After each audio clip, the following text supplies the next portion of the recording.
नमस्कार साथियों, स्वागत है आप सभी का आपकी अपनी पाठशाला पर। मैं हूं अंकित अवस्थी। होपफुली आप सभी लोग बहुत अच्छे होंगे, तंदुरुस्त होंगे, मस्त होंगे और आज के सेशन में पढ़ने के लिए तैयार होंगे। जैसा कि आप सभी जानते हैं कि भारत में सरकार को खर्च करने के लिए पैसे की जरूरत होती है, लेकिन उस धन की जरूरत की पूर्ति के लिए उन्हें लोकसभा से परमिशन लेनी पड़ती है।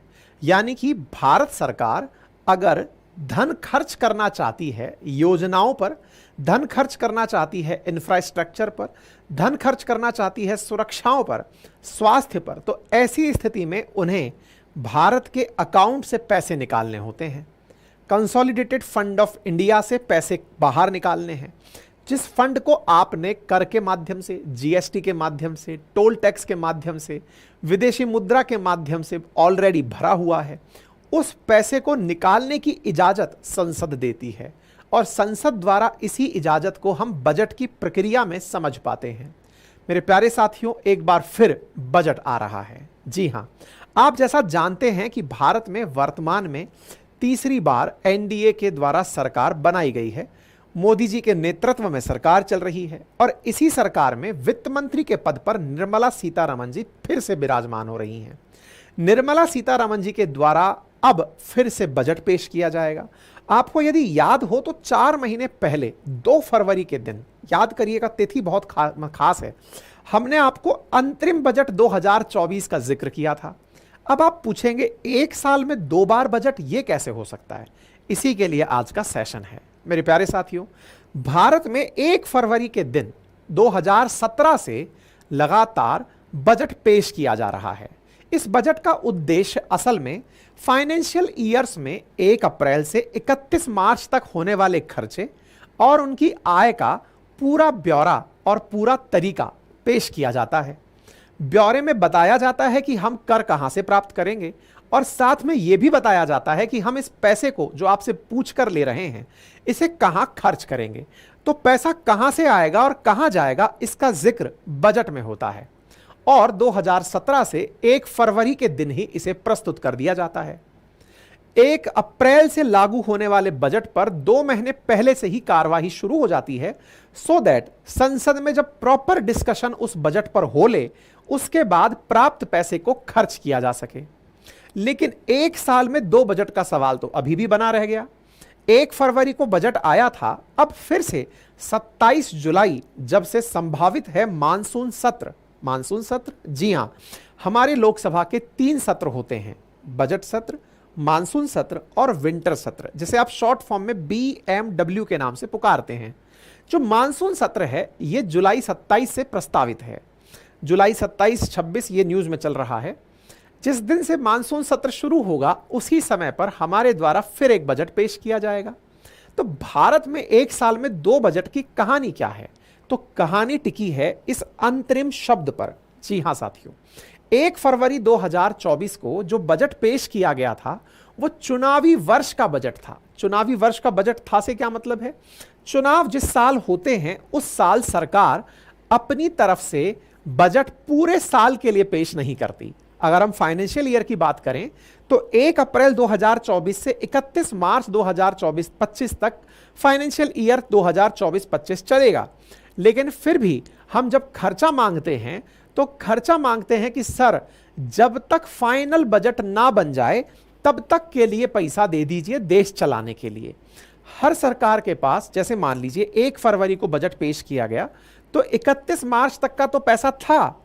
अप्रैल, मई और जून, ये 3 महीने इसलिए क्योंकि जब तक अगला बजट पेश नहीं किया जाएगा तब तक उसका खर्चे के लिए पैसा नहीं मिलेगा। तो इस 3 महीने के लिए, लगभग 1/4 साल के लिए अंतरिम बजट मांगा जाता है। इसे वोट ऑन अकाउंट के नाम से भी जाना जाता है। इसमें संसद के सामने वित्त मंत्री के द्वारा एक प्रस्ताव पारित करके कहा जाता है, एक मतलब बिल पेश करके कहा जाता है कि सर जी, इस देश को 3 महीने तक रन कराने के लिए इतना डिफेंस में, इतना बिजली में, इतना रेल में, इतना पानी में, इतना खर्चा करना जरूरी है। इसका अर्थ यह हुआ कि अंतरिम बजट मुश्किल से 3-4 महीने के लिए पैसे मांगता है। इसके कारण ही दोबारा बजट लाया जा रहा है। मेरे प्यारे साथियों, जुलाई 2024 में जो बजट आएगा उसका असल उद्देश्य पूरे 2024 और 25 के कालखंड में बजट का उपयोग खर्च में करने के लिए लिया जाएगा। अर्थात जुलाई 2024 का बजट उस पूरे साल में रिमेनिंग जो टाइम है उसके खर्चे के लिए मांगा जाएगा, जो लगभग 9 महीने का टाइम होगा। मेरे प्यारे साथियों, भारत में प्रतिवर्ष लगभग 42 लाख करोड़ के आसपास इस बार संभावित है कि 45 लाख करोड़ रुपए का बजट पेश किया जाएगा। 45 लाख करोड़ के इस बजट को किस तरह कहां कहां खर्च किया जाएगा, इसके लिए वित्त मंत्री ने ऑलरेडी उद्योग धंधों से, किसानों से और उन सभी सेक्टर्स के लोगों से जो प्रभावित हो सकते हैं बजट से, वार्ता करना शुरू कर दिया है। तो आपको उम्मीद है कि यह बात बेहतर तरीके से समझ में आ गई होगी कि इंडियन यूनियन बजट 2024 के क्या मायने हैं। सुर्खियां इसी कारण बनती हैं कि यदि यहां पर 2024 का बजट आता है तो इस बार क्या खास हो सकता है। क्या निर्मला सीतारमण जी टैक्स पेयर्स के लिए कुछ लाभ ला सकती हैं, या फिर टैक्स पेयर्स के लिए स्लैब में कुछ बढ़ोतरी कर सकती हैं। तमाम कयास अब लगाए जा रहे हैं। बजट शब्द का जो इतिहास है वो अंग्रेजी के शब्द बॉगेट से लिया गया है, जिसका अर्थ है चमड़े का एक बैग। और ये पूरी जानकारी सरकार इसमें अपनी पूरी जानकारी रखती है। भारत के संविधान के अनुच्छेद 112 में केंद्रीय बजट को वार्षिक वित्तीय विवरण के रूप में निर्दिष्ट किया गया है और वार्षिक वित्तीय विवरण के आधार पर ही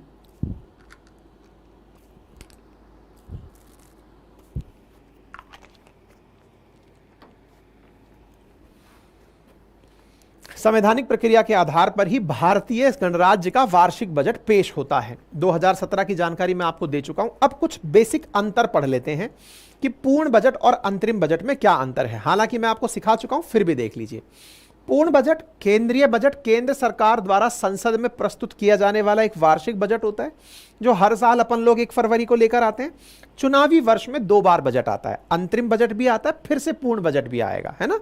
तो अंतरिम बजट और पूर्ण बजट में सबसे बड़ा अंतर क्या है कि अंतरिम बजट चुनाव से पहले पेश किया जाता है, केवल चुनावी साल में आता है। कई बार यह प्रश्न पूछ लिया जाता है कि दोनों में अंतर बताइए। यूनियन बजट लोकसभा में पूरी चर्चा के बाद पास होता है, लेकिन यहां पर संसद में बिना किसी चर्चा के वोट ऑन अकाउंट कहकर के पास करा लिया जाता है कि सर इमरजेंसी का पैसा दे दो जल्दी से। इसमें पिछले वित्त वर्ष का जो भी आय हुई और जो भी खर्चा हुआ उसका पूरा ब्यौरा विस्तार से दिया जाता है। ब्यौरा यहां भी दिया जाता है लेकिन ज्यादा विस्तार से नहीं दिया जाता। इस बजट में एक पूरे वित्त वर्ष के लिए पेश किया जाता है, इसलिए पूर्ण बजट कहते हैं। लेकिन यहां पर कोई भी नई योजना घोषित नहीं की जाती है, इसको केवल टाइम पास के लिए चलाया जाता है। ठीक है, केंद्रीय बजट में जब पूर्ण बजट आता है तो खूब सारी योजनाओं के लिए फंड अलोकेट किया जाता है। 3 से 4 महीने के लिए जो चल रही योजनाएं हैं उन पर ही फंड अलोकेट किया जाता है। केंद्रीय बजट के 2 अलग अलग भाग होते हैं। एक भाग खर्च के बारे में जानकारी देता है और एक भाग आय के बारे में जानकारी देता है। हालांकि होता इसमें भी ऐसा है, लेकिन यहां पर खर्चे के लिए पैसा मांगा गया है। सरकार तो चुनाव में जा ही रही है। पूर्ण बजट संसद में बहुमत प्राप्त कर सरकार को पेश किया जाता है। अंतरिम बजट लोकसभा चुनाव और पिछली लोकसभा की समाप्ति के वर्ष में पेश किया जाता है। तो ये मैंने अंतर आपको पूरी तरह से बता दिया। बाकी बजट से जुड़ा हुआ कुछ इतिहास है जिस पर हमने एक बेहतरीन स्लाइड बना करके कम्युनिटी पोस्ट पर भी डाली थी, अपने एप्लीकेशन पर भी डाल रहे हैं, अपनी वेबसाइट पर भी डली हुई है। पढ़ लीजिएगा कौन पहली बार लाया, सबसे ज्यादा बार कौन लाया। मोरारजी देसाई जो हैं वो 7 बार बजट पेश किए हैं। अब निर्मला सीतारमण जी भी उनकी बराबरी कर लेंगी और पहली महिला ऐसी बन जाएंगी। ठीक है, तो ये सारी जानकारी हमने आपको बता दी है। ये आप देख सकते हैं कब कब आया पहला बजट, ये सब जानकारी हमने अपने एप्लीकेशन उस पर डाली हुई है। ठीक है, निर्मला सीतारमण जी ऐसा करने वाली हैं, ये सब बता दिया। इन्होंने इंडस्ट्री से बात करना शुरू कर दिया है। इन बातों के साथ साथ जो चल रहा है वो मैंने आपको बता दिया है। ठीक है साहब, वित्त मंत्री ऐसी पहली महिला हो जाएंगी जो इस काम को करने जा रही हैं। बाकी बजट के अंदर मैंने बता दिया 47 लाख करोड़ का बजट होगा, ये मैंने आपको बता दिया। 45 से 47 लाख करोड़ का बजट निर्मला सीतारमण जी ने बता दिया। सेंट्रल स्पॉन्सर्ड जो स्कीम है उन पे लगभग 10 लाख करोड़ रुपए का खर्चा पिछले वित्त वर्ष के अंदर केंद्र सरकार। हाँ, ये एक चीज ये याद रख लेना कि केंद्र सरकार की मदद से राज्यों के अंदर 108 सेंट्रल स्पॉन्सर्ड स्कीम चलाई जा रही हैं, यानी कि केंद्र के द्वारा वित्त पोषित योजनाएं 108 योजनाएं चलाई जा रही हैं, जिसमें 5 लाख करोड़ रुपए का अनुमानित बजट है 2024-25 का। पिछले वित्त वर्ष में 4.76 लाख करोड़ रुपए बजट था। इसमें ही वो सारी योजनाएं आती हैं। स्वच्छ भारत मिशन योजना होगी, मनरेगा होगी, पोषण होगा, आयुष्मान होगा, ये केंद्र द्वारा प्रायोजित योजनाएं हैं। तो 47 लाख करोड़ के बजट में से 5 लाख करोड़ रुपए तो लगभग हम केंद्र प्रायोजित योजनाओं पर ही खर्च करते हैं। ये अभी थोड़े दिन पहले ही निर्मला सीतारमण जी का ट्वीट आया था जिसमें उन्होंने पूरी जानकारी दी थी। ठीक है साहब, बाकी इस बजट से ज्यादा अपेक्षाएं क्यों हैं? क्योंकि भारत की ग्रोथ रेट इस समय काफी सकारात्मक तरीके से देखी जा रही है। अगर आपको ध्यान हो तो हाल ही में भारत ने 8.2% की ग्रोथ रेट दर्ज की है। साथ ही साथ हाल ही में भारत ने एक्सट्रीम पॉवर्टी को खत्म किया है और दुनिया भर की जो जैसे वर्ल्ड बैंक है वो भारत की ग्रोथ को काफी अच्छा प्रिडिक्ट कर रही है कि बहुत तेजी से हम लोग आगे बढ़ने वाले हैं। इंडिया की जीडीपी 7.2% से बढ़ने वाली है, ऐसा फिच ने अपनी रेटिंग में कहा है। तो ऐसे समय पर देखना होगा कि बजट भाषण में निर्मला सीतारमण जी ऐसी कौन सी घोषणा करती हैं जिससे कि ग्रोथ के इन आयामों को पाया जा सके और तेजी से भारत आगे बढ़ सके। ठीक है, तो हमारे एनसीईआरटी के बैच में प्राप्त हो जाएगी, जहां हम आपको डिटेल में भारतीय राज व्यवस्था किस प्रकार से संसद कार्य करती है, जो कि आपके सिलेबस का एक महत्वपूर्ण हिस्सा है, राष्ट्रपति का निर्वाचन कैसे होता है, किस प्रकार से संसद की कार्यवाही चलती है, किस प्रकार से ह्यूमन राइट कमीशन काम करता है, यूपीएससी कैसे काम करता है, सारी जानकारियां आपको उन सेशंस में दी जाएंगी जो एनसीईआरटी क्लास 6 से 12 तक हम डिस्कस करने जा रहे हैं अपने एप्लीकेशन अपनी पाठशाला पर, जिसका लिंक कमेंट बॉक्स में दिया गया है। आप यहां से जाकर के पूरे 1 साल की वैलिडिटी के साथ इस कोर्स को ले सकते हैं। क्लासेस लाइव रहेंगी और अगर आप लाइव ना देख पाएं तो उन्हें आप रिकॉर्डेड भी देख सकते हैं। क्लास का पूरा कंटेंट बाईलैंग्वेज रहेगा। आप उस बाईलैंग्वेज कंटेंट को प्रॉपर तरीके से पढ़ सकते हैं, तेज भगा के देख सकते हैं, डाउनलोड कर सकते हैं, सारे फीचर्स जो क्लास में होने चाहिए। और हाँ, बिल्कुल इसी तरह से बोर्ड के माध्यम से क्लासेस आप लोगों की आयोजित की जाती हैं। ठीक है,